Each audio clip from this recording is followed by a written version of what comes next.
जो जब 1987 में ये इस योजना का प्रारंभ हुआ।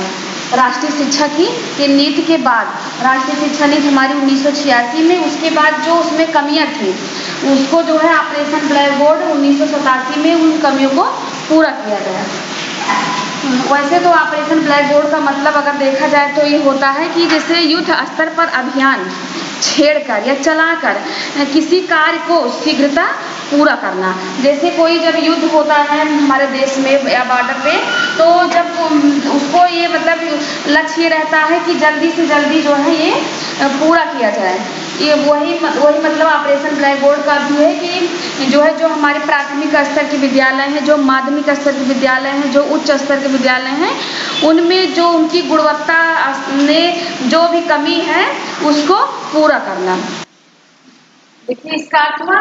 देखिए अब इसकी जब उपयोजनाओं की बात आती है कि ऑपरेशन ब्लैक बोर्ड की उपयोजनाएं क्या है, तो ऑपरेशन ब्लैक बोर्ड की जो उपयोजनाओं की अगर बात आती है तो उसमें आता है कि आप देखिए जो मतलब उपयोजनाओं में आता है कि जो हमारे प्राथमिक विद्यालय हो जो है उसमें उचित व्यवस्था, जब हमारे मतलब भारतीय संविधान में धारा 45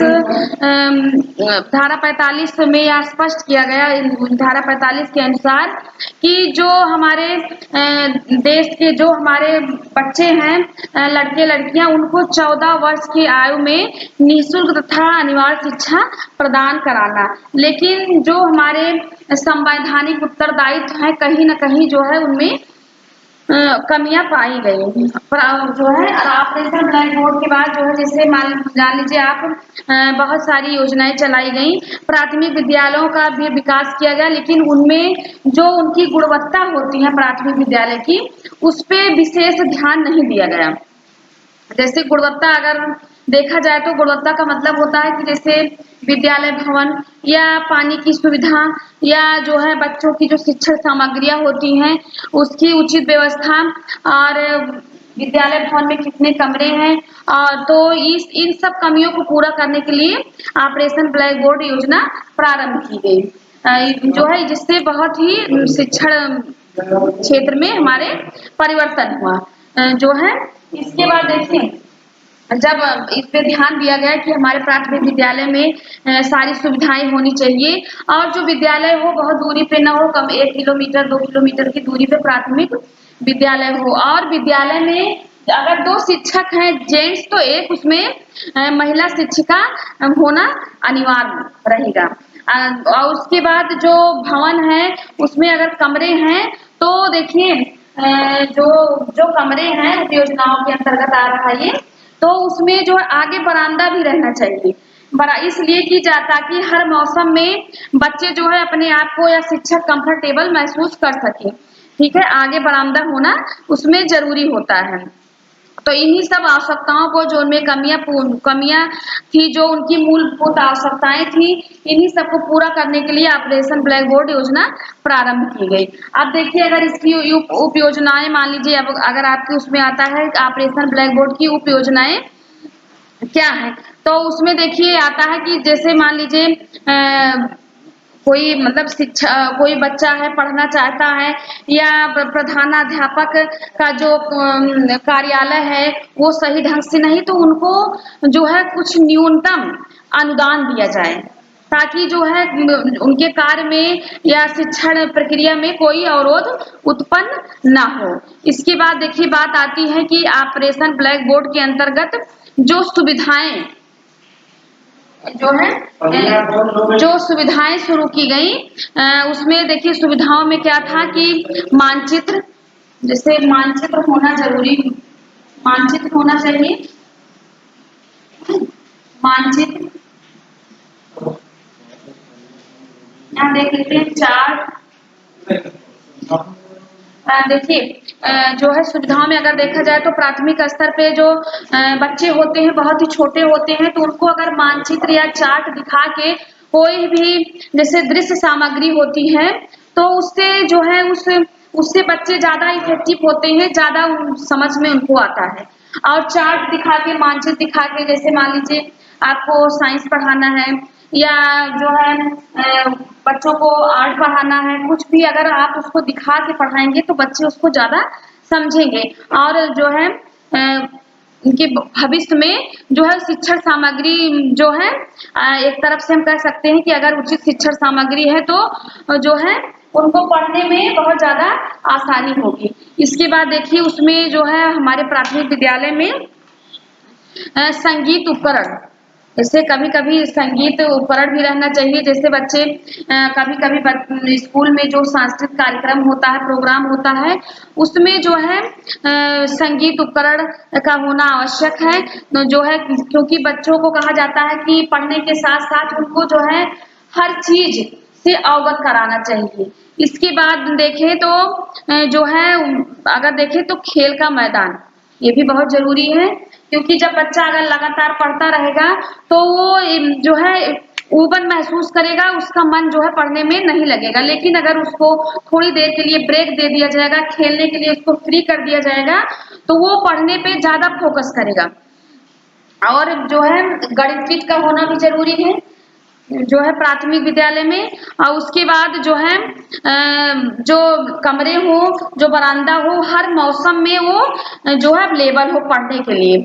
बच्चों के खेलने का वहाँ मैदान थोड़ा बहुत हो, ताकि बच्चे जो है जब पढ़ने से थोड़ा उनको टाइम मिले तो वो खेल के मैदान में जा सकें, क्योंकि छोटे बच्चों को खेलना बहुत ही आवश्यक होता है। इसलिए हम कहते भी हैं कि स्वस्थ शरीर में ही स्वस्थ मस्तिष्क का निर्माण होता है। तो अगला हम आते हैं, देखिए ऑपरेशन ब्लैक बोर्ड का हमारा लक्ष्य क्या है। तो देखते हैं अगर ऑपरेशन ब्लैक बोर्ड का लक्ष्य, तो देखिए सीधा सा मतलब ये निकल के आता है कि जो हमारे प्राथमिक स्तर के विद्यालय हैं उनमें न्यूनतम शिक्षण सामग्री को जो न्यूनतम शिक्षण सामग्री जो है उनको उपलब्ध कराया जाए प्राथमिक विद्यालय में, ताकि जो है जो बच्चों की मूलभूत आवश्यकताएं हैं वो पूरी हो सके। इसके बाद अगर आता है कि उद्देश्य क्या होता है, ऑपरेशन ब्लैक बोर्ड का हमारा उद्देश्य क्या है। तो देखिए जहां उद्देश्य की बात आती है, ऑपरेशन ब्लैक बोर्ड का हमारा सीधा सा उद्देश्य है कि जो हमारे शिक्षण क्षेत्र में जो कमियां हैं उनको दूर किया जाए, चाहे वो प्राथमिक स्तर की हो, चाहे माध्यमिक स्तर की हो, चाहे वो उच्च स्तर की हो। जब तक उन कमियों को, उनके जो गुणवत्ता है उन पे हम अच्छे से सुधार नहीं लाएंगे, तब तक जो है हमारी शिक्षा प्रक्रिया में कहीं ना कहीं कोई कमी रह जाएगी। तो ऑपरेशन ब्लैक बोर्ड से हम जो है इन कमियों को पूरा करने की कोशिश की गई। इसके बाद इसमें ये स्पष्ट रूप से दिया गया कि अगर किसी भी विद्यालय में, प्राथमिक विद्यालय में अगर कोई 2 जेंट्स टीचर है तो उसमें 1 लेडीज का होना भी अति आवश्यक है। ये स्पष्ट रूप से इस योजना के अंतर्गत लिखा गया है, कहा गया है। इसके देखिए हमारे एग्जाम में जो क्वेश्चन बनता है तो उसमें बनता है कि हम ऑपरेशन ब्लैक बोर्ड योजना कब शुरू हुई। तो जैसा कि आप देख रहे हैं 1987 में। उसके बाद कभी कभी इसमें पूछ लेते हैं कि हमारे जो ऑपरेशन ब्लैक बोर्ड का लक्ष्य क्या है। तो लक्ष्य की अगर बात आती है तो आप सीधा सा लिखेंगे कि हमारे ऑपरेशन ब्लैक बोर्ड का जो लक्ष्य है, एक लाइन में आप उसका उत्तर देंगे कि जो हमारे प्राथमिक स्तर की हमारे प्राथमिक स्तर की जो कमियां हैं उनमें जो है न्यूनतम शिक्षण सामग्री जो है उपलब्ध कराई जाए, ताकि उन कमियों को दूर किया जाए। इसके बाद अगर उद्देश्य अगर पूछा जाता है तो आप सीधे से उद्देश्य लिखोगे कि प्राथमिक स्तर की जो जो है जो प्राथमिक स्तर की जो उनके गुणवत्ता में कमी है उसको पूरा किया जाए, उनकी मूलभूत आवश्यकताओं को पूरा किया जाए। ये हमारे ऑपरेशन ब्लैक बोर्ड की जो है प्रमुख उद्देश्य है। इसके पश्चात देखिए इसमें कभी कभी पूछ लिया जाता है कि जो है आवश्यकता क्यों पड़ी, ऑपरेशन ब्लैक बोर्ड योजना की आवश्यकता क्यों पड़ी। तो सीधे से वही बात आती है कि जो भी हमारे शिक्षण क्षेत्र में प्राथमिक स्तर, माध्यमिक स्तर, उच्च स्तर में जो भी उनकी कमियां हैं, जैसे अगर शिक्षण सामग्री उनको नहीं उपलब्ध है तो उनको शिक्षण सामग्री उपलब्ध कराना, उसके बाद भवन निर्माण करना और बच्चों के लिए पानी की उचित व्यवस्था करना जो है। उसके बाद बात आती है कि उसमें कमरे हों जो कि हर मौसम के लिए अवेलेबल हों, ताकि बच्चों को पढ़ने में कोई दिक्कत न हो। इसके बाद जो है हम कल आपको जो है अगले उसमें बताते हैं कि जो है पर आपको राष्ट्रीय शिक्षा नीति, उसके बाद हमने black board, operation black board, इसके बाद कल अगले उसमें हम आपसे मिलते हैं। Thank you class.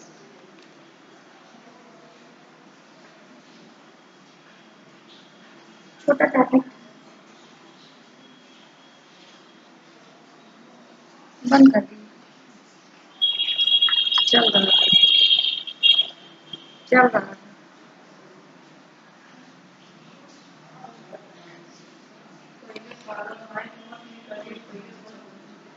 सर इधर आइए सर।